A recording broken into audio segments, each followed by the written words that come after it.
A strike against financial and white-collar criminals. President Jacob Zuma has finally signed the Financial Intelligence Center Amendment Bill. Law experts and politicians have welcomed the bill. They say it bolsters the fight against financial crime. The bill makes it easier to identify the ultimate owners of companies and accounts and will help prevent money laundering and financing of terror. A much-awaited bill. Initially, the president sent it back to Parliament. He was concerned over its constitutionality. The president is now satisfied that the act addresses the constitutional concerns he had raised about warrantless searches. These amendments to the act further strengthen the transparency and integrity of the South African financial system in its objectives to combat financial crimes, which include tax evasion, money laundering, and the financing of terrorism and illicit financial flows. The imposes more obligations on banks to know their clients. The anti-money laundering bill allows banks to scrutinize the bank accounts of prominent individuals, including the president himself, and directors of companies. Constitutional experts say the signing is a step in the right direction. We welcome the fact that the bill has now been signed, and it means that South Africa's anti-corruption and money laundering laws are in line with the world's best practice. Amendments to the bill were necessary to comply with international rules to combat money laundering and terrorist financing. South Africa's delay in signing had ruffled feathers both locally and internationally. The Financial Action Task Force warned that it would be a remiss for South Africa not to sign the bill by June. Government says it's committed to combating illicit financial flows.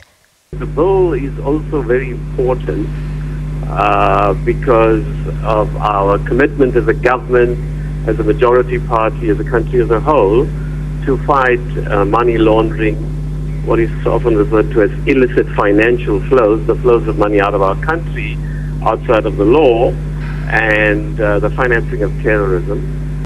But there are concerns from the opposition that Finance Minister Malusi Gigaba may delay the implementation of the bill. The DA says it suspects Gigaba will delay its implementation to avoid the politically connected Gupta family from feeling the heat. When the bill is implemented, it will, for example, provide for the ongoing monitoring of the business relationships, sources of funds and sources of wealth of domestic prominent individual persons.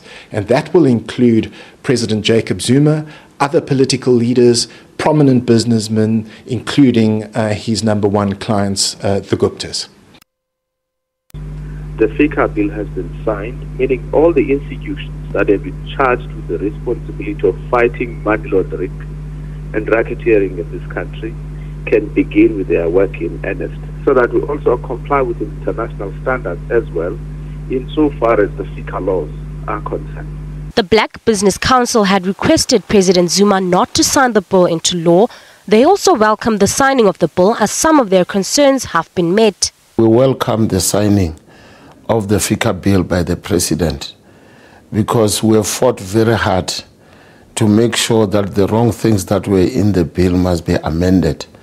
Not everything we wanted was amended, but there comes a time when you are fighting for something, and as long as you get something out of it, it's not a winner takes all. The bill is also very important that we'll be able to catch those corrupt government officials who suddenly you see them that they are very rich, but you knew what their salaries were.